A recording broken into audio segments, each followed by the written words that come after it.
манай энэ хот төгсдийн ажилтны ажил нь бол цаг наргүй хагас үдэн сайнгүй одоо энэ ачаалтай хаврын үлрэлт, намрын үлрэлт бол илүү цагаар маш их ажилдаг. Одоо энэ манай байгууллагын жолооч нар бол өөртөө машина бариад хогоо ачаад бас хөрвшгэн хийгээд авах хэрэгээ явуулдаг. Тэгээд цалин хөөс бол амьдралд хүрэх их бага байдаг. Бид нар оюутан гүөхтэй, оюутны төлбөртэй, банкны зээлтэй амьдрал бол энэ цалин мөнгө хаанаас ирэхгүй. Корона гэдэг 2 жил юулаа. Тэр корона гэдэг юм тусчаад бид нэг ч өдөр амарч үзээв. Шүвт ажиллаж байсан. Одоо жишээнгэд энэ эмнэлэг гэдэг шинүрд нь өөрөө хогоонашдаг ашээ. Яг тэр корона туссан чинь эмнэлэг манаатай гэрээ хийгээд тэр хогийг манаачаа. Удаачээ. Энэ эмнэлгийн хогоос биш хуруундаа хуйруудаа шифрэлэн зөөр хатгуулсан бэ. Эхний ээлжин хатгуулад би яг эмнэлгийн тэр хогоос би корона авсан. Яг 11 жил одоо би ачиж хийгээд явах энэ хог гэдэг юм бол одоорээс күч хэрэгтхэн уурсан. Сүүлийн үед бүрэгж байгаа. Хоёр машин явж байгаа. Хоёр машинд жолоочтойгоо нийлээ 3 хүн. Нийтдээ 6 хүн нэрээс бүх хайрна хог, бүх ажихын нэгж өгдөн авдаг.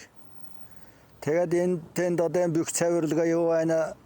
Тэрийг бүгдийг очоод ингээ явж атал чинь энэ тэнд тийм хог байна, тийм ч нохоо шүүн байна гэл бүгдийг оч дуудлага ирдэг, өднөч авдаг. Манайх өгнөдөө нэг 30 хэдэн ажилчин байх хэвээр. Тэгэхээр одоо 30-аад көшгөө шахаа ажилчин байгаа. Гэр хороолын гэдэг хог ачаал явж явах чинь уучууд өгсөнгөө маш их хэмжээний дарамт шахалт үзүүлдэг. Хүн күч хөрөлцөхгүй бид нэр 4-5 хүн ажилдаг. Ажиллаж явах хугацаанд бол хөдөлмөрчд маш их хэмжээний бас хэлэмар дурамжилах янз бүрийн ачаал ярах сэтгэл санааны маш их дарамт өгч байна. Гудамж талбай хог шүүрдэд зогсож явах чинь шороо манруулаа ус цацахгүй өглөө 4 цагт бас шүүрдэхгүй байна. Та нар юу хийж байгаа? Ачаал маш их зам талбай цэвэрлж явж яхад. Нөгөө дугаар тэгэхээр одоо бид чинь одоо жишээлбэл өнөөдөр аймгийн засагтаргаан захир сумын засагтаргаан захирамжаар одоо энэ нийтийн цэвэрлэгаатай гээд бид сэдг өнөөдөр хагас өдөр ажил болсон. Тэгсэн чинь одоо энэ байр оронд нам гарч ирж байгаа ганц шүүр гарч цэвэрлэг хийж байгаа газар алах. Тэгээ бид сэд одоо зам талбайныхаа шураа аваад зарим нэг нь байрныхаа хугаан аваад ингээл явж байна. Ийм нөхцөл ер нь зөндөө одоо төрөөч ахс үтсээд бас их гэж ажилласан байдаг сэд. Бид сэд зүгээр яг хуу өөрийнхөө засгийн ажлыг одоо көсөрдүүлэхгүй тулд ажиллаа хийгээл яваад байгаа. Тэгээд энэ дээр ямар нэгэн арга хэмжээ авч өгөх байлгүй гэж хийгээл яваад байгаа. Хөдөлмөр хийдэг хүн ажилчин болтохгүй байна манайд. Нэг сараас наашаа одоо 4 ажилчин авдаг манайх одоо пэс зүрэгт юугаар зар тавиад ирээсэ коммуникг байгаад ажилчин нэрний өгөхгүй манайд. Ийм асуудал их байна манайд. Өшө энэ ягаад ингэж энэ цалин хөлснөөс шалтгаалж байгаа. Гэр хороолын хогонд ажиллаж байгаа залуучууд бидэсүүтэй адилхан маш айдлын цалин аянд 400-аар 480 хоорон цалин авдаг. Тэгээд одоо тэнд чинь ажил хийдэг хүн ер нь залуучууд одоо ирээ хайна.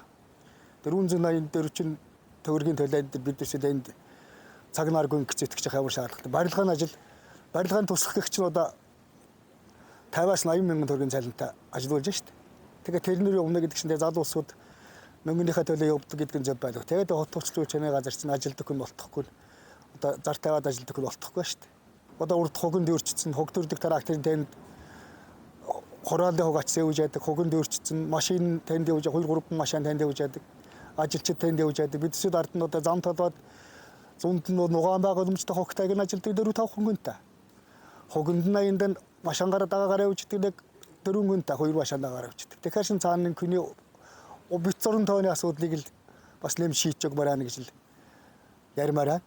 Тэгээ цалин хангамж бит зурнтоо нийгмийн асуудлыг шийдээд өгчлөө зэрэг бидэсүүд бас хүн урмаар тэжээгдэж шүү дээ.